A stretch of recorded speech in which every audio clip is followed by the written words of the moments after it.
आदिगुरु शंकराचार्य। शंकर के जीवन के साथ जो अनेक घटनाएं घटित हुई हैं, उन पर आजकल का शिक्षित समाज सरलता से विश्वास नहीं कर सकता, परंतु हम उनका बिना उल्लेख किए शंकर की इस जीवनी को समाप्त भी नहीं कर सकते। शंकर ने समस्त भारत में भ्रमण कर नाना मत मतांतरों के पंडितों को शास्त्रार्थ में परास्त किया। इससे समस्त देश में शंकर की प्रख्याति हो गई। समस्त देश में शंकर का यश सौरभ परिव्याप्त हो उठा। सैकड़ों और हजारों शिष्य और प्रशिष्य आ आकर उनके चरणों में मस्तक झुकाने लगे। अनेक योगी, ब्रह्मचारी और सन्यासियों तथा गृहस्थों ने उनके मत को स्वीकार किया। शंकर के मत अनुयायियों का एक विशाल दल तैयार हो गया। इसी समय शंकर ने अनेक मौलिक पुस्तकों का प्रणयन किया और कितने ही ग्रंथों पर टीका की। उन सब पुस्तकों में वेदांत भाष्य की बहुत अधिक प्रतिष्ठा हुई। शंकर कृत इन भाष्य का नाम शारीरिक भाष्य है। दार्शनिक पंडितों में शंकर के शारीरिक भाष्य का खूब नाम है। शारीरिक भाष्य को अत्यंत श्रद्धा की दृष्टि से देखा जाता है। दार्शनिक पंडितों का कहना है कि शारीरिक भाष्य शंकर कृत ही सर्वश्रेष्ठ है। विशुद्ध अद्वैत तत्व और अद्वैतवाद का उल्लेख जैसा युक्ति और तर्क के साथ इस भाष्य में किया गया है, वैसा और किसी भाष्य में नहीं है। इस भाष्य में इस बात को बहुत ही विशद रूप से समझाया है कि माया के अंधकार में जीव संसार करता फिरता है, किंतु जब जीव इस बात को समझ लेता है कि उसका आत्मा भूमा भाव है, केवल मोह के बंधन में पड़कर सीमाबद्ध हो गया है। परंतु इस माया के अंधकार और मोह के बंधन से निकलकर जीवात्मा जब बाहर हो जाता है तो वह शिव हो जाता है। जीवात्मा परमात्मा में परिणत हो जाता है। इसलिए मोह मायाबद्ध जीव को दुख और मोह पाश को काटकर भूमा भाव लाभ करना चाहिए। श्रवण, मनन, निधिध्यासन, विज्ञान मार्ग के साधनों द्वारा आत्मबोध होता है और परमानंद धाम की प्राप्ति होती है। शारीरिक भाष्य में इन्हीं निगूढ़ विषयों का युक्ति और तर्क के साथ समावेश किया गया है। द्वैतवादी इस भाष्य को बहुत निंदित समझते हैं। भक्ति के परमाधार बंगाल के महाप्रभु गौगंग देव तक ने इस भाष्य को नितांत हेय और परित्याज्य बताया है। परंतु इस देश में ऐसा एक समय उपस्थित हुआ था जबकि समाज में धर्म संस्थापन और धर्म की रक्षा के लिए इस ग्रंथ की अत्यंत आवश्यकता पड़ी थी। इस समय जैसे युक्तिवाद का प्राबल्य है, उस समय भी भारत में युक्तिवाद की ही जय ध्वनि हो रही थी। नास्तिकता का भयंकर प्रचार हो रहा था। लोग कहते थे, भगवान क्या है? मन का एक विकार मात्र है। केवल कुछ कल्पनाओं के कारण संसार में मैं और तू का भ्रमजाल फैल रहा है। वास्तव में न मैं कुछ हूं न तू। इसी प्रकार के विकट विचारों की देश में भीषण क्रांति हो रही थी। उसी समय शंकर ने शारीरिक आदि का भाष्य कर हिंदू धर्म को प्रबल बौद्ध धर्म के नास्तिकतावाद से बचाया। यदि शंकर युक्ति और तर्क से काम न लेते तो बौद्धों के सामने एक दिन भी उनका टिकना असंभव था। फलस्वरूप आज हिंदू जाति की क्या गति होती, उसका सरलता से अनुमान किया जा सकता है। शारीरिक भाष्य का बहुत प्रचार होने से जहां अनेक पंडित शंकर का आदर सम्मान करने लगे थे, वहां अनेक पंडितगण उनके विरोधी होकर उनकी कड़ी आलोचना भी करने लगे थे। यहां तक कि शंकर दिग्विजय में लिखा है कि स्वयं वेदव्यास ने शारीरिक भाष्य के श्लोकों को लेकर उनकी आलोचना की थी। इसी से इस भाष्य की निगूढ़ता और महत्ता समझी जा सकती है। दिग्विजय में लिखा है कि एक बार काशी में वेदव्यास स्वयं इस भाष्य को लेकर शंकर के साथ तर्क आलोचना में प्रवृत्त हुए थे। इस घटना का उल्लेख इस प्रकार से किया गया है।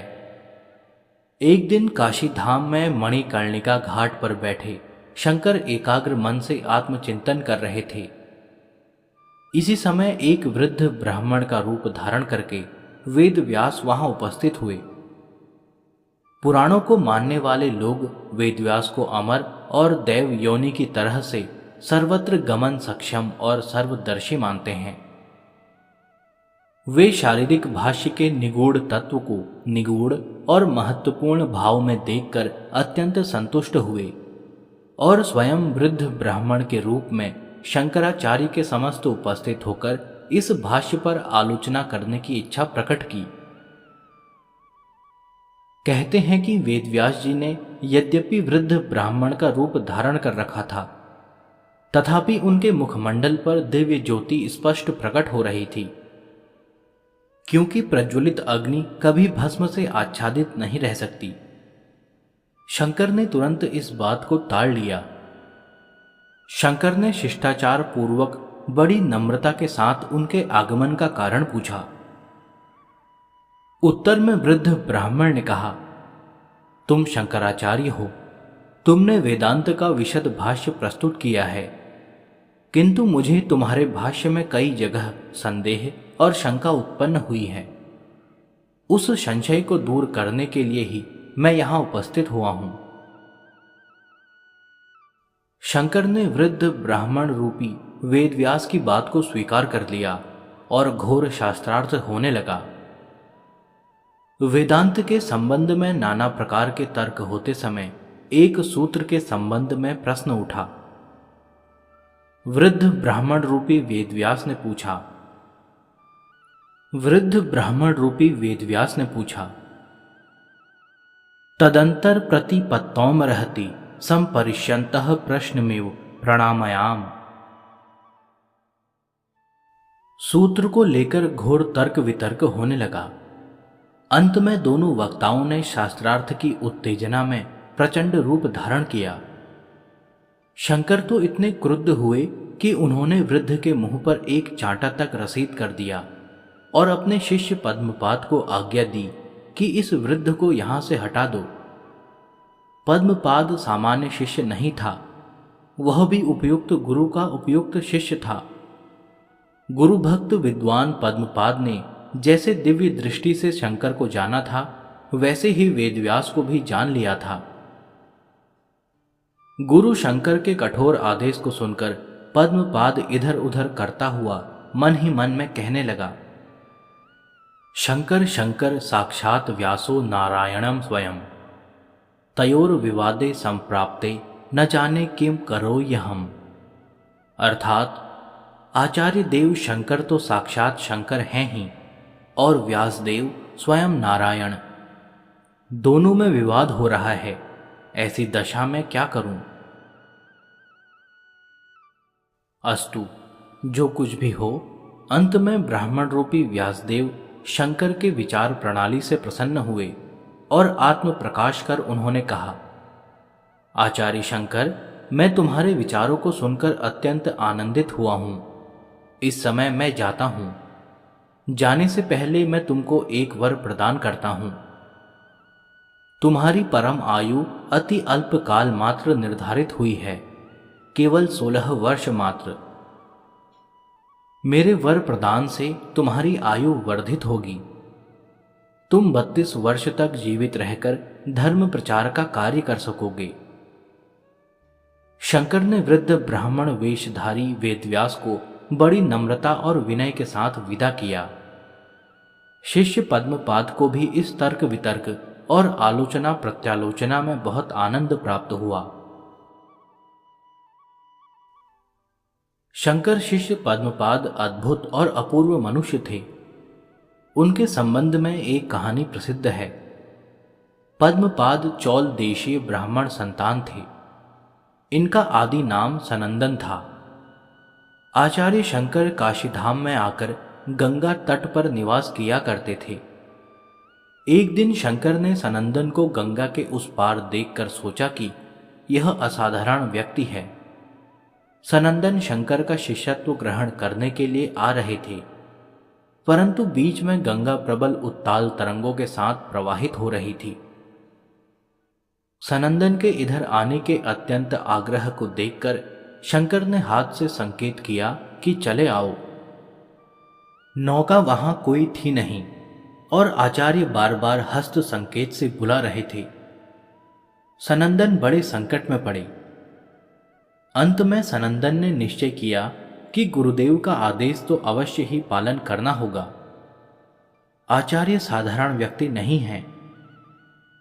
फिर जिनके अनुग्रह से भव नदी पार की जा सकती है, उनकी साधारण कृपा से मैं इस साधारण नदी को अवश्य ही सरलता से पार कर सकूंगा। इस प्रकार से विचार कर सनंदन प्रबल वेग से प्रवाहित होती हुई गंगा में घुस पड़े। सनंदन की अद्भुत गुरु भक्ति और असाधारण विश्वास के बल से नदी पार करते समय एक अद्भुत अनैसर्गिक व्यापार संगठित हुआ। सनंदन जहां जहां गंगा सलिल में पद निक्षेप करते जाते, गंगा के गर्भ से वहीं वहीं पर एक प्रस्फुटित पद्म उद्गत होता जाता। प्रतिपद छेप में पद्म के आविर्भाव को देखकर सनंदन उत्साहित हो प्रत्येक पद्म के ऊपर पांव रखते हुए अनायास ही नदी के पार हो गए। गुरु के सामने उपस्थित हो और हाथ जोड़कर सनंदन ने कहा, आपकी कृपा और अद्भुत देवबल के कारण मैं वेगवती गंगा को पार कर आया हूं। आज आपने अपने अद्भुत शक्ति बल से इस क्षुद्र पार्थिव नदी से पार किया है, किंतु मेरे सामने तो अति दुस्तर भीषण भव समुद्र है।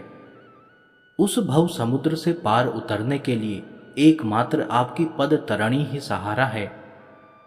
पर दयामय प्रभु, दया करके उस पद तरणी में मुझे स्थान दो, जिससे मैं निदारुण संकट संकुल भव सागर से पार हो सकूं।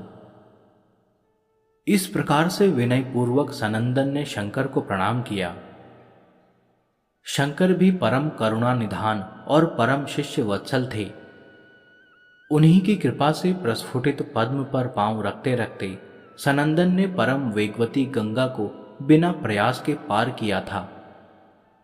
उन्हीं की कृपा से भवसागर पार हो सकूंगा, कहकर सनंदन ने शिष्यत्व की प्रार्थना की। परम बुद्धिमान शंकर ने परम गुरु भक्त और आस्तिक तथा विद्वान सनंदन को स्वमत प्रचार के योग्य शिष्य देखकर दीक्षा दी और नवीन नाम पद्मपाद के नाम से प्रसिद्ध किया। शंकर स्वामी के विरोधियों और निंदकों का भी एक दल देश में तैयार हो गया था। ये लोग जगह जगह शंकर स्वामी से शास्त्रार्थ कर परास्त होते और प्रतिहिंसा से प्रेरित होकर प्रतिशोध लेने की चेष्टा करते। एक बार शंकर काशी की एक गली से होकर जा रहे थे। एक प्रमादी पंडित ने उनके पीछे कुत्ते लगा दिए। खूंखार कुत्तों को देखकर शंकर गंगा की ओर को भाग पड़े। तब उस पंडित ने शंकर से व्यंग कर पूछा, क्यों स्वामिन, यह शरीर तो अनित्य है, इसके जाने या रहने का इतना भय क्यों? उत्तर में प्रत्युत्पन्नमति शंकर ने कहा, हमारा भागना और खूंखार कुत्तों से भयभीत होना भी तो अनित्य ही है। शंकर की बात सुनकर पंडित हाथ मलकर रह गया। इसी प्रकार की दुष्टता अनेक लोग करते थे, परंतु शंकर का सितारा समस्त देश में चमक रहा था। माता के साथ वर्ष भर में एक बार घर आकर भेंट करने की शंकर प्रतिज्ञा कर आए थे। सुतराम वे प्रतिवर्ष अनिच्छा पूर्वक घर जाते और माता के दर्शन कर प्रतिज्ञा पूर्ण कर आते। अब माता जराजीर्ण और पुत्र वियोग से अत्यंत दुखी होकर बीमार रहने लगी थी। इस बार जब शंकर घर पहुंचे तो देखा माता बीमारी से अत्यंत कष्ट पा रही है। शंकर बहुत दुखी हुए, परंतु 2 ही एक दिन में माता का देहांत हो जाने से उनकी वह चिंता और दुख दूर हो गए। शंकर ने ग्राम के ब्राह्मणों को बुलाकर माता का अंतिम संस्कार करना चाहा, परंतु वहां के स्वाभिमानी ब्राह्मणों ने शंकर की बात को नहीं सुना। तब शंकर ने स्वयं ही सब क्रियाएं संपन्न की। जाते समय शंकर ने वहां के ब्राह्मणों को श्राप दिया कि तुम में से कोई वेद पाठी नहीं होगा, सन्यासी तुम्हारे यहां से भिक्षा नहीं लेगा और तुम्हारे घरों की जगह सदा शमशान रहेगा। माधवाचार्य ने लिखा है कि अब तक वहां कोई वेद पाठी नहीं हुआ, न कोई सन्यासी वहां भिक्षा करता है और ग्राम के पास भीषण शमशान मौजूद है। आचार्य शंकर की स्मृति शक्ति भी अमानुषिक थी। वे एक बार जो देख लेते या सुन लेते वह उन्हें सदा स्मरण रहता। शंकर की स्मृति शक्ति को देखकर उनके गुरु आचार्य गोविंदपाद भी मुग्ध हो गए थे। गंभीर और दुरूह जटिल दर्शन शास्त्र की गुत्थियों को एक बार ही सुनकर अपनी प्रखर प्रतिभा से समझ लेते थे और असाधारण स्मृति के कारण सब बातें सदा स्मरण रहती थी। शंकर की असाधारण स्मृति के संबंध में बहुत सी बातें लोक समाज में प्रचलित हैं। उनमें से दो घटनाएं बहुत ही प्रसिद्ध हैं। जिस समय शंकर अपने शिष्यों को वेदांत भाष्य पढ़ाते थे, उस समय उनके शिष्य पद्मपाद उसे बहुत ही सूक्ष्म रूप से हृदयगम कर लेते थे। आगे चलकर पद्मपाद ने शंकरकृत वेदांत भाष्य पर एक और सूक्ष्म टीका की। पद्मपाद ने अपनी टीका को समाप्त कर गुरुदेव को सुनाया और पद्मपाद की विद्वत्ता और सूक्ष्मदर्शिता की उन्होंने प्रशंसा की। कुछ दिनों के बाद शिष्य पद्मपाद ने तीर्थ यात्रा करने की अभिलाषा से गुरुदेव से विनीत होकर कहा, गुरुदेव, आपके चरणों को छोड़कर यद्यपि किसी प्रकार की तीर्थ यात्रा करने की इच्छा नहीं होती, तथापि शास्त्रों में कहा है कि तीर्थ भ्रमण आत्मा उद्धार का प्रसिद्ध सेतु है। उत्तर में शंकर ने कहा, वत्स, तीर्थ यात्रा हिंदू का प्रधान कर्म है। चित्त शुद्धि के लिए तीर्थ भ्रमण की नितांत आवश्यकता है, क्योंकि तीर्थों पर ही देवताओं के एवं सिद्ध साधुओं के दर्शन हो सकते हैं। उन लोगों के पदार्पण से ही तीर्थ परम पवित्र होते हैं। मेरी सम्मति है कि तुम तीर्थ यात्रा करो। गुरुदेव से आज्ञा पाकर सर्वप्रथम पद्मपाद ने दक्षिण के तीर्थों की यात्रा आरंभ की। मार्ग में उनके मामा का घर पड़ता था। मोहवश एक दो दिन के लिए वे वहीं ठहर गए। पद्मपाद के मामा पंडित थे। जाते समय पद्मपाद अपने मामा को अपने द्वारा रचित वेदांत भाष्य देते गए कि मैं जब तक वापस आता हूं आप इसे देखिए कैसा हुआ है। अस्तु, पद्मपाद चले गए। भांजे के अनुरोध का पालन करने के लिए उनके मामा ने वेदांत के उस सूक्ष्म टीका को पढ़ना आरंभ किया। उस भाष्य को पढ़कर वे विस्मित एवं मुग्ध हुए। पद्मपाद के मामा भक्त और द्वैतवादी थे। उस भाष्य में द्वैतवाद को विशेष रूप से निराकृत किया गया था और अद्वैतवाद का कठोर युक्ति तर्कों से समर्थन किया गया था। पद्मपाद के मामा ने देखा कि भांजा उनके मत और आनुष्ठानिक धर्म के विपरीत पथ पर चल रहा है और तन्मय होकर उसी के प्रचार में निमग्न है। उन्होंने सोचा कि यदि इस द्वैतवाद को विध्वंस करने वाले टीका का बहुत प्रचार हुआ तो भक्ति धर्म की प्रतिष्ठा की रक्षा का होना नितांत कठिन व्यापार हो जाएगा। हाय, सनंदन को यह मतिभ्रम कैसे हुआ। पद्मपाद के मामा इस मतिभ्रम को दूर करने का उपाय सोचने लगे। अंत में उन्होंने स्थिर किया कि तीर्थ यात्रा से वापस आने पर युक्ति तर्क से उसको समझाया जाएगा कि इस विपरीत मार्ग का परित्याग कर दे। इसी प्रकार से विचारते हुए अनेक दिन व्यतीत हो गए। एक दिन देवगति से अकस्मात पद्मपाद के मामा के घर में आग लग गई।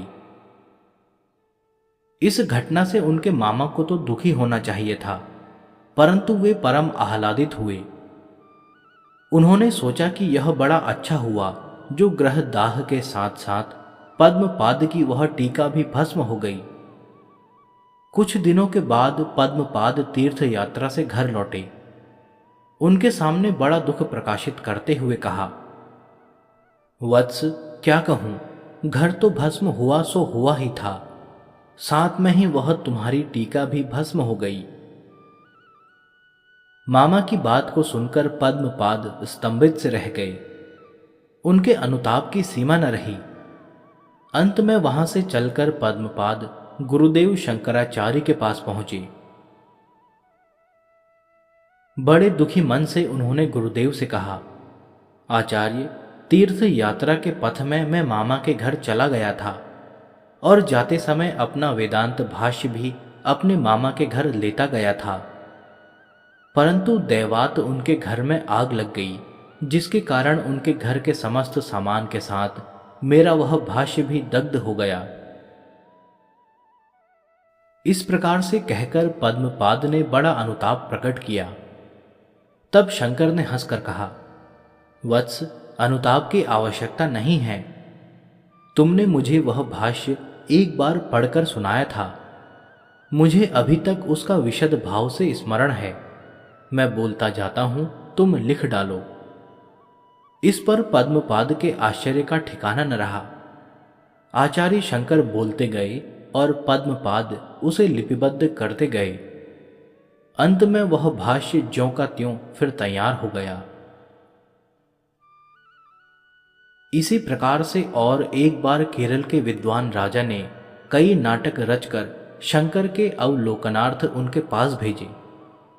न मालूम किस घटना के कारण वे नाटक नष्ट हो गए। जब राजा ने एक दिन आकर शंकर से मांगा तो खोज तलाश करने पर पता लगा कि वे न जाने कैसे विनष्ट हो गए। राजा इस बात को सुनकर बहुत दुखी हुए। तब शंकर ने कहा, राजन, मैंने तुम्हारे नाटकों को पढ़ा था, अच्छे उपादेय हुए थे। मुझे वे समग्र स्मरण हैं। तुम चाहो तो लिपिबद्ध कर सकते हो। शंकर की इस बात को सुनकर राजा बहुत आश्चर्यचकित हुए और उन्होंने शंकर के मुख से सुनकर उनको फिर लिख डाला। एक बार शंकर अपनी शिष्य मंडली सहित मध्य प्रदेश के पार्वत्य प्रदेश में भ्रमण करते हुए एक मनोरम निर्जन स्थान पर ठहर गए। केवल कंद मूल फल खाकर शंकर का वहां कई दिन तक अवस्थान रहा। एक दिन श्राप भ्रष्ट पाप पतित अहिराज ने एकाएक कहीं से आकर शंकर को प्रणाम किया और कहा कि आप तो साक्षात पाप ताप हारी हैं। मेरे सौभाग्य से ही इस निर्जन वन में आपका आगमन हुआ है। महाराज, मैं श्राप भ्रष्ट और पतित हूं। आपके पवित्र उपदेश और परम आशीर्वाद से ही मेरा कलंक दूर हो सकता है। शंकर ने अहिराज के विनम्र भाव को देखकर उससे अपनी आत्मकथा कहने को कहा। अहिराज ने अपने पूर्व जन्म की आत्मकथा कहना आरंभ किया। अहिराज ने कहा, महाप्रभो, मैं नहीं जानता किस पुण्य के प्रभाव से मुझे अपने पिछले जन्म की समस्त घटनाएं स्मरण हैं। मैं पूर्व जन्म में महाऐश्वर्यवान था। महाशक्ति संपन्न एक राजा के यहां मेरा जन्म हुआ था। वह कुल सदा से सत्य सनातन वैदिक धर्म का पालन करता आया था। राज सिंहासन आसीन होने पर मैंने भी उसी धर्म का पालन करना आरंभ किया। अनेक वर्षों तक मेरा धर्म आचरण रहा। मेरे धर्मपूर्ण शासन से मेरी प्रजा अत्यंत संतुष्ट रहती थी। मैं विद्या व्यसनी था। साधु महात्माओं के आगमन पर मैं उनका हृदय से स्वागत करता और उनकी शास्त्र चर्चा सुनकर कुछ उपदेश ग्रहण करता था। एक दिन दुर्भाग्य से कुछ बौद्ध पंडितों का मेरे यहां आगमन हुआ।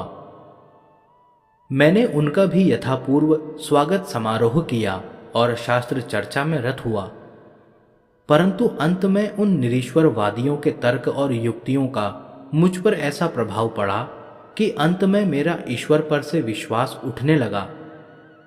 मेरी धर्म में स्थित आस्था धीरे धीरे विलुप्त होने लगी। इन्हीं दिनों कुछ चार्वाकों का आगमन हुआ। उन लोगों ने मुझे बिल्कुल ही चौपट कर दिया। मैं वैदिक धर्म और आध्यात्म तत्व को गंजेड़ियों की निरी कल्पना समझने लगा। मैं समझने लगा कि इस जीवन का कुछ भी अर्थ नहीं है। धर्म, कर्म, पूर्णता तथा अंतिम अवस्था को गीता में सिद्धि की अवस्था कहा गया है। गीता में लिखा है, योगी तपस्वी से भी श्रेष्ठ है, ज्ञानी से भी और कर्मी से भी। अतएव हे अर्जुन, तू योगी हो। उस योग के संबंध में गीता में लिखा है, योगी सर्वभूतों में आत्मा का दर्शन करता है और आत्मा में सर्वभूतों को देखता है। वह समदर्शी होता है। अद्वैतवाद समदर्शन के नामांतर के अतिरिक्त और क्या है? समदर्शिता का नाम अद्वैतवाद है। वेदांत कथित विशुद्ध अद्वैतवाद ही शंकर का धर्म मत है।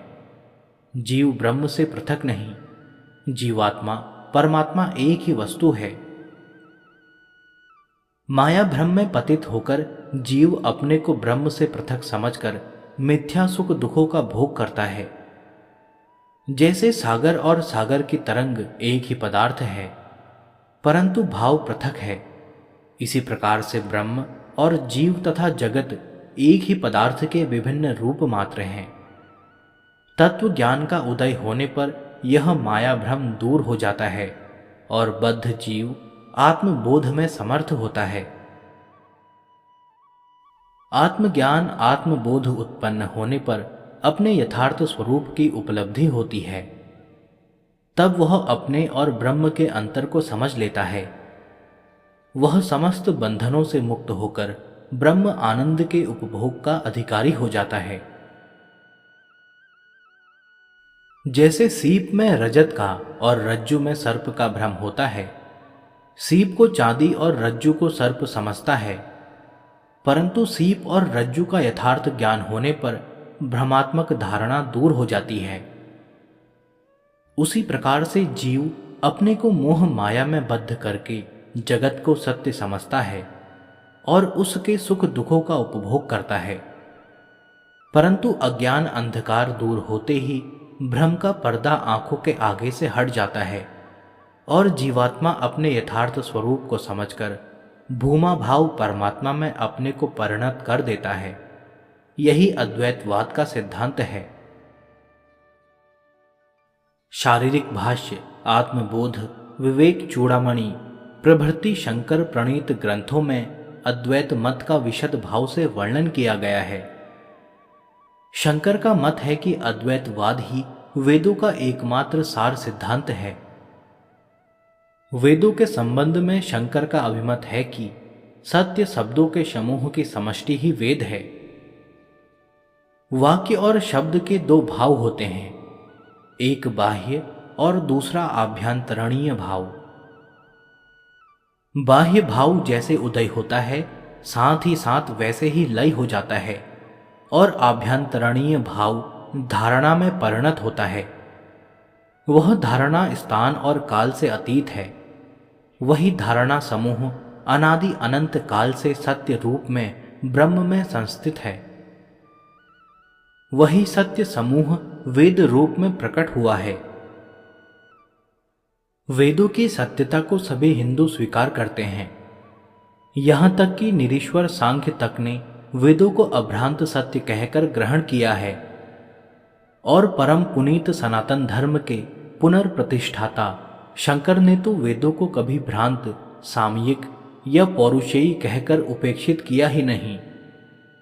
वेद ही हिंदू धर्म की मूल भित्ति हैं। वेदों की प्रतिष्ठा के लिए वैदिक धर्म के सार तत्व अद्वैतवाद की प्रतिष्ठा के लिए ही शंकर ने अपना जीवन उत्सर्ग किया था। उन्होंने वेदों की सत्यता को शिरोधार्य कर मुक्त कंठ से संसार में घोषणा की थी। वेद शब्देन तु सर्वत्र शब्द राशिर विवक्षितः, अर्थात जो शब्द समूह सत्यता संस्थापन के लिए किसी प्रकार के प्रमाण की अपेक्षा नहीं करता, वही वेद है। हिंदू जीवन स्वरूप, हिंदू धर्म की मूल भित्ति स्वरूप, वेद प्रचार और वैदिक धर्म के अनुष्ठान तथा उद्देश्य के लिए शंकर ने भारत के चारों प्रांतों में अपनी अक्षय कीर्ति विजय स्तंभ स्वरूप 4 धर्म मठ स्थापित किए थे। वे समस्त मठ आज भी विद्यमान हैं और शंकर की अपूर्व कार्य कीर्ति का परिचय प्रदान कर रहे हैं। शंकर ने वेदों को 2 भागों में विभक्त किया है, एक कर्मकांड और दूसरा ज्ञान कांड। कर्म कांड द्वारा चित्त की शुद्धि होती है। इसके बाद निष्कर्ष भाव से कर्म अनुष्ठान करने से दैहिक और मानसिक कलुष राशि विनष्ट होती है और ज्ञान कांड का उदय होता है। केवल तभी वैदिक सत्य धारणा समूह को साधक स्वयं उपलब्ध करने में समर्थ होता है। अनेक लोगों का कहना है कि शंकर ने शुष्क ज्ञान मार्ग के अद्वैतवाद और आत्मबोध तथा आत्मदर्शन का ही प्रचार किया है। उनका यह नितांत भ्रम है, क्योंकि शंकर ने इस बात का स्पष्ट रूप से निर्देश किया है कि आरंभ में तपस्या और साधना का होना आवश्यक है। बिना तपस्या के सिद्धि प्राप्त नहीं हो सकती। शंकर ने उस साधना को 6 भागों में विभक्त किया है: शम, दम, तितिक्षा, श्रद्धा, समाधान और उपरति।